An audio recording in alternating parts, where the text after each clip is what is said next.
फिर भी उस बच्ची को क्यों वहाँ पर मरने के लिए छोड़ा गया? इसने बड़े सारे सवालात जो थे वो खड़े किए थे कि शायद सिस्टम में लूप होल्स मौजूद हैं, और इसी वजह से हमने देखा कि बाकायदा इस हवाले से एक नया कानून लाया जा रहा है जिसका नाम ही सारा के नाम पर रखा गया। क्या डिटेल्स हैं इसकी, इसी पे बात करेंगे। सीनियर जर्नलिस्ट फरीद कुरैशी ने हमें ज्वाइन कर लिया है।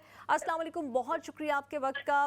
सारा के नाम से एक कानून यूके में लाया जा रहा है, कुछ मैं चाहूंगी कि आप इसकी तफसीलात हमारे जो व्यूअर्स हैं उनके साथ शेयर करें। बहुत शुक्रिया। जैसे आपने कहा कि सारा शरीफ का कत्ल एक इस तरह का अफसोसनाक और अंदोहनाक किस्म का कत्ल था कि जिसने बरतानिया को हिला के रख दिया था, और उसके बाद उसकी गूंज अब बरतानवी पार्लियामेंट तक पहुंची है। और एक पाकिस्तानी नयाद ही लॉर्ड शफक मोहम्मद, जिन्होंने इस अमेंडमेंट को पेश किया है पार्लियामेंट के अंदर, और इसे सारा लॉ का नाम दिया गया है। और इसके ऊपर अब काम शुरू हो चुका है। इसको पास होने के लिए पहले हाउस ऑफ कॉमन्स में पेश किया जाएगा, जिसके बाद ये हाउस ऑफ लॉर्ड्स में जाएगा। और इसका मकसद ये है कि जहाँ पे मुकामी जो हुकूमतें हैं बरतानिया की, उन्हें पाबंद किया जाए कि वो बच्चों के ऊपर नज़र रखें, और जहाँ पे उन्हें लगे कि किसी बच्चे की ज़िंदगी को खतरा हो सकता है, वहाँ पे वो अपना किरदार अदा करें। क्योंकि सारा के मामले में हमने देखा कि जो उनका जीपी था, जो उनका स्कूल था, जो उनकी लोकल कौंसिल थी, उसमें सोशल सर्विसेज भी इन्वॉल्व थी।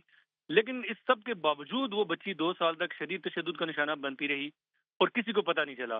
तो उस लूप होल को दूर करने के लिए ये बेसिकली कानून बनाया जा रहा है। जो लॉर्ड शफक मोहम्मद है, उनसे जब हमारी बात हुई तो उन्होंने कहा कि वो अकेले इस अमेंडमेंट को लेके सामने आए। उन्हें बहुत सारी मुखालफत का भी सामना करना पड़ा, अपनी पार्टी के अंदर से भी और दीगर जमातों की तरफ से भी। लेकिन अब लोग उसको समझना शुरू हो गए हैं और उसके ऊपर उन्हें पूरा यकीन है कि अब ये कानून का दर्जा इख्तियार करेगा। उन्होंने कहा कि हम सारा को तो वापस नहीं ला सकते, लेकिन हम ये चाहते हैं कि किसी और बच्ची को सारा जैसे अंजाम से दोचार ना होना पड़े, इसलिए ये कानून आ रहा है। तो अब उम्मीद ये है कि इस कानून के आने के बाद हमें इस तरह के वाकयात मजीद सुनने को नहीं मिलेंगे। इसके बाद जो मुकामी हुकूमतें हैं उनके पास कानूनी तौर पे एक जवाज होगा कि वो जहाँ पे देखें कि किसी बच्ची या बच्चे के पेरेंट्स नफ्सियाती मसाइल का शिकार हैं, या फिर ड्रग्स की तरफ चले गए हैं, या फिर किसी को जेल हो गई है, तो कौंसिल के पास ज्यादा इख्तियार होगा कि वो उन बच्चों को लुक आफ्टर उनकी कर सकेंगी और उन पर नजर रख सकेंगी। अच्छा, मैं आपसे ये भी जानना चाहूँगी कि ये एक नया कानून लाया जा रहा है, इससे पहले भी कानून में बहुत सारी जो शिकें हैं वो चाइल्ड प्रोटेक्शन के हवाले से, और अक्सर हमने देखा कि अब बहुत सारे पेरेंट्स वो इस बात पे घबरा भी जाते हैं कि शायद हमारा छोटा बच्चा, उसने स्कूल जाके पेरेंट्स पे किसी बात का गुस्सा था, कोई पेरेंट्स ने बात नहीं मानी, उसने झूठ बोल दिया कि मेरे पेरेंट्स मुझे मारते हैं, तो वो पेरेंट्स के ख़िलाफ़ एक इन्वेस्टिगेशन शुरू हो गई। तो किस तरह से मेक श्योर किया जाएगा कि इसमें फेयरनेस हो, ट्रांसपेरेंसी हो, इसमें किसी के साथ भी ना ज़्यादती हो, क्योंकि छोटे बच्चे भी अक्सर मासूम होते हैं और वो शरारतन भी कभी ऐसी शिकायत कर देते हैं। तो किस तरह से जांचा जाएगा कि कोई केस जो है वो जेन्युइन केस है?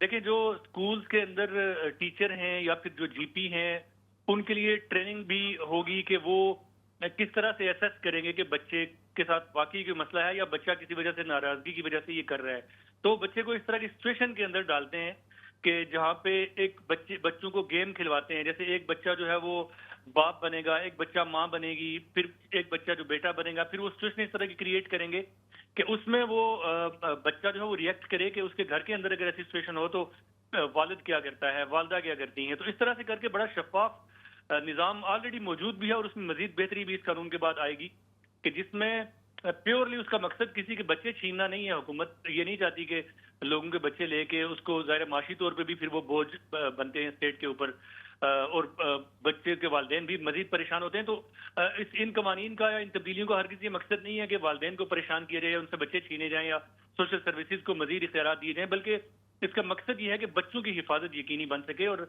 अब देखें, सारा शरीफ के मामले में आप देखेंगे उसको उसकी सौतेली वालदा जो है वो मारती थी और इस्त्री से जलाती थी, उसको गर्म पानी केटल से गर्म करके उसके ऊपर डालती थी।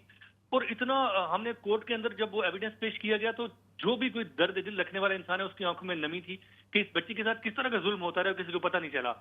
तो उसको वो जब स्कूल फिर भेजते तो हिजाब करके भेजते थे। तो इस तरह की चीजें तो हुई हैं, जिसके बाद अब ये मजीद इख्तियारात होना मुकामी हुकूमतों के पास बड़ा जरूरी है ताकि वो बच्चों के ऊपर नजर रख सकें, बच्चों की हिफाजत यकीनी बनाई जा सके। उसका मकसद हर किसी ये नहीं कि बच्चों बच्चों को छीना जाए वालिदैन से, और शफाफ निज़ाम, उसमें मजीद भी आइडियाज़ ज़ाहिर है सामने आने चाहिए, लेकिन जो अभी तक सिस्टम बरतानिया के अंदर मौजूद है वो बड़ी हद तक शफाफ है, और उसमें चूंकि उसके बाद फिर अदालतें मौजूद हैं, अदालतें जो हैं वो भी अगर किसी किसी के वालिदैन को ये लगे कि उन्होंने उनकी तरफ से कोई गलती नहीं हुई और खामखा में बच्चे को लिया जा रहा है, तो वो अदालतों के पास भी जा सकते हैं। ये सारी चीजें तो ऑलरेडी मौजूद भी हैं और इनका इस्तेमाल हो रहा है, लेकिन जो जो इस कानून का मकसद है वो मुकामी हुकूमतों को मजीद इख्तियारात दिलवाना है कि वो कानूनी तौर पर पाबंद भी हों, क्योंकि बहुत सारी कौंसल्स ऐसी हैं जहाँ पे सिर्फ 3% बच्चे जो हैं जो मसाइल का शिकार हैं, सिर्फ उन्हें ही प्रोटेक्शन दी जा रही है, बाकियों को नहीं दी जा रही। कुछ में 80% तक को दी जा रही है। तो ये जो एक तरह का गैर मुतवाजन निज़ाम है, कोई सेंट्रलाइज्ड जो वफाकी हुकूमत है जो बरतानिया की, उसके पास ना होने की वजह से ये हर कौंसल जो है अपने अपनी स्वाबदीद के मुताबिक डील कर रही है। तो बेसिक मकसद लॉर्ड शफक मोहम्मद की अमेंडमेंट का ये है कि मुकामी जो मुकामी हुकूमतें हैं उनसे ये उनके पास मजीद इख्तियारात हों, लेकिन वफाकी हुकूमत जो है वो उसकी पाबंदी हो कि वो मुकामी हुकूमतों को पाबंद करे कि वो सब बच्चों के साथ यकसा सलूक करें। सही। अच्छा, आपने कहा कि वो खुद भी पाकिस्तानी निजात हैं, तो क्या उन्होंने इस कानून में इसको भी मेक श्योर किया है कि अक्सर लोगों को शिकायत होती है कि सोशल सर्विसेज भी और ये तमाम लॉज भी बिलखसूस जो एशियन फैमिलीज़ हैं उनको एक मखसूस अंदाज में टारगेट करने के लिए लोग इल्ज़ाम भी लगाते हैं, कहीं पर शायद कुछ सच भी होता हो, लेकिन ये कंप्लेंट्स भी आती है। तो मेक श्योर किया गया है कि इसको किसी तरह से किसी को निशाना बनाने के लिए, टारगेट करने के लिए ना इस्तेमाल किया जाए। अच्छा, ये जो अमेंडमेंट है इसके अंदर तो इस हवाले से कोई बात नहीं है, लेकिन ओवरऑल अगर देखा जाए तो आपने शायद एक फिल्म का मैं जिक्र करूंगा यहाँ पे जो हिंदुस्तान की तरफ से बनाई गई थी गुज़िश्ता अरसे में। उसमें वो नॉर्वे के अंदर एक इंडियन फैमिली से इसी तरह बच्चे लिए जाते हैं, फिर वो पूरी एक स्ट्रगल करके उनको वापस लेते हैं। ये इशू तो एक बहरहाल मौजूद है कि उसमें सिर्फ एशियन फैमिलीज का नहीं है, बल्कि जो local white working class families हैं उनका भी ये मसला है, और उनकी तरफ से भी ये शिकायत सामने आती है कि उन्हें लगता है कि ज्यादती हुई है और उनका बच्चा जो है वो महफूज था, लेकिन इसके बावजूद सोशल सर्विस उसको ले गई है। ये एक इशू बहरहाल मौजूद है, और इसमें बहुत सारी कंस्पिरेसी थ्योरीज भी हैं कि एक नेटवर्क है शायद कोई जो इस तरह से बच्चों को लेके तो उनको जो जो जिस तरह से वो एक सिस्टम बना हुआ है कि उसमें से कमीशन दिया जाता है लोगों को, लेकिन ये कंस्पिरेसी थ्योरीज हैं, इनमें तो अभी तक कोई सॉलिड एविडेंस अभी तक सामने नहीं आया, ना इस तरह की कोई रिपोर्ट हमने देखी है।